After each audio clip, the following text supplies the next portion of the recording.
Olá, queridos amigos da Casa do Coração, bem-vindos, muito bem-vindos à nossa evangelização. Hoje nós vamos dar continuidade, ao estudo do Livro dos Espíritos. Nós estamos na segunda parte do livro, no capítulo 4, e agora nós vamos entrar no item parentesco e filiação. O capítulo 4 trata da pluralidade das existências e agora a gente vai conversar sobre parentesco e filiação, tá bem? Mas antes da gente começar, vamos fazer nossa prece inicial, nos conectando com a espiritualidade amiga, essa espiritualidade linda que nos ampara, que nos auxilia, que nos intui, que nos protege e que tanto nos ajuda em nossa vida, em nossa caminhada terrena. Gratidão pela presença desses espíritos de luz que nos cercam para mais um encontro, para mais um estudo juntos. Obrigada aos nossos mentores e guias e a toda a corrente espiritual da Casa do Coração. Pedimos agora pela fluidificação das nossas águas, para que a espiritualidade de luz traga para as nossas águas os melhores fluidos, para a harmonização da nossa saúde física, mental e espiritual, trazendo paz, serenidade, saúde, vitalidade e equilíbrio para todos nós e para toda a nossa família, para todos que beberem dessa água. Graças a Deus, graças a Deus, graças a Deus. Vamos então dar início ao item, parentesco e filiação. Na questão 203, Kardec pergunta aos espíritos: transmitem os pais aos filhos uma parcela de suas almas ou se limitam a lhes dar a vida animal que mais tarde outra alma vem adicionar à vida moral? E os espíritos respondem que dão-lhe apenas a vida animal, pois a alma é indivisível. Um pai obtuso pode ter filhos inteligentes e vice-versa. Bom, então vamos entender aqui que essa questão do parentesco, ela se dá a nível físico, Então, o pai e a mãe vão doar, o que eles doam de si? Uma célula, cada um, para formar aquele novo ser, que não é um novo ser, para formar aquele novo corpo que dará abrigo a um ser que já existe, que está vindo do plano espiritual para reencarnar na Terra.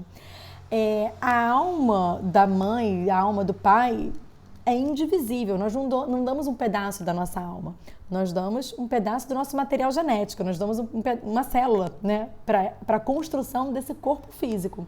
A alma vem do plano espiritual e é uma alma totalmente independente da nossa. Então, pais com a moral baixíssima podem ter filhos de uma estirpe elevadíssima, intelectualmente, moralmente falando, e vice-versa, Então, pais assim maravilhosos, espíritos super evoluídos, podem ter filhos totalmente diferentes deles, porque são almas independentes, E na pergunta 204, ele traz outra questão interessante aqui pra gente.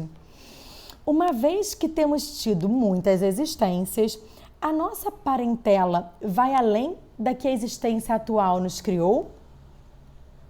Sim, Os espíritos respondem: não poderia ser de outra forma.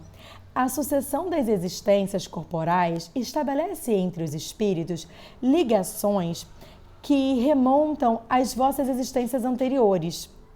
Daí, muitas vezes, a simpatia que vem a existir entre vós e certos espíritos que vos parecem estranhos.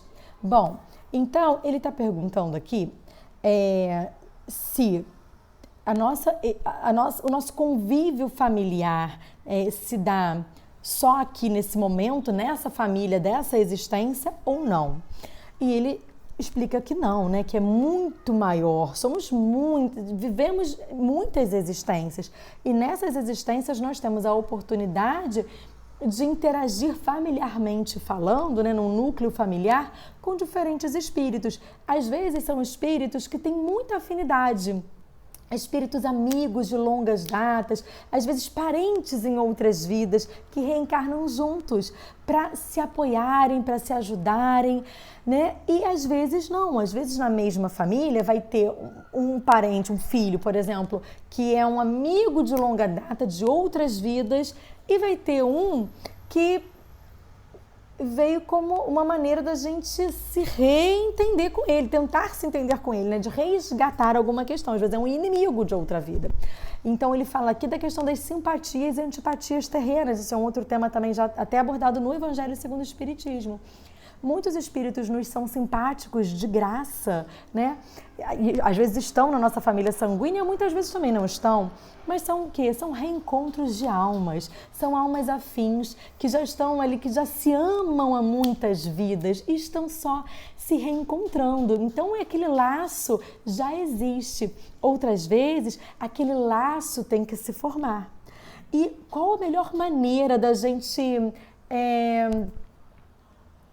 aprender a amar alguém, se não na forma de um filho, na forma de uma mãe, na forma de uma avó, né? Às vezes é um inimigo que, né, nos prejudicou, que nós prejudicamos, e aí graças ao véu do esquecimento a gente esquece, né, o que aconteceu. Essa pessoa veio numa outra roupagem, com o mesmo laço sanguíneo, mesmo, né, com esse vínculo sanguíneo com você.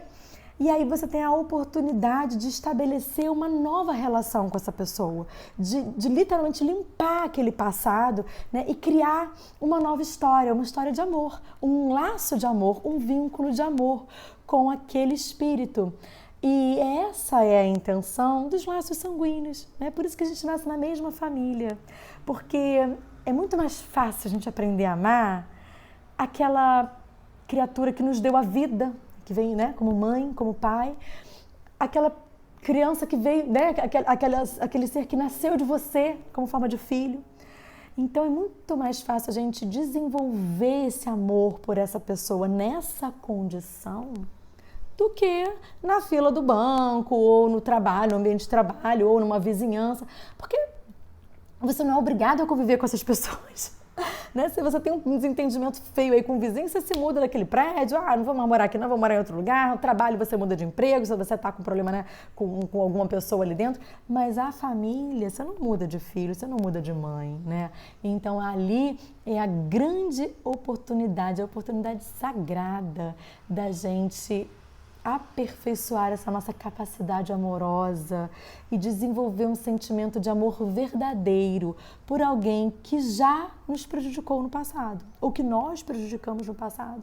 Então, assim, a inteligência divina é, assim, algo lindo, né, da gente, é emocionante de falar, é lindo de se ver, e quanto mais a gente estuda, mais a gente fica encantada, né, de ver as oportunidades que a gente tem, e que bom que a gente tem acesso ao estudo para usar com sabedoria e com embasamento esse conhecimento que é nos dado, né, a oportunidade de estarmos reunidos em família. Então, que nós aproveitemos ao máximo aqueles que nós já temos essa afinidade e esse laço de amor já antes do nascimento, né, estabelecido, e que nós aproveitemos a oportunidade de estabelecer novos laços de amor fraternal por esses espíritos que nós não tínhamos essa afinidade toda, que nós não tínhamos, né, amor, né, um bom relacionamento no passado, mas que a partir de agora nós podemos passar a ter. Então, isso é muito maravilhoso que a gente tenha... Vou encerrar nessa questão, porque eu acho que a gente deve ficar com essa reflexão, né, com essa...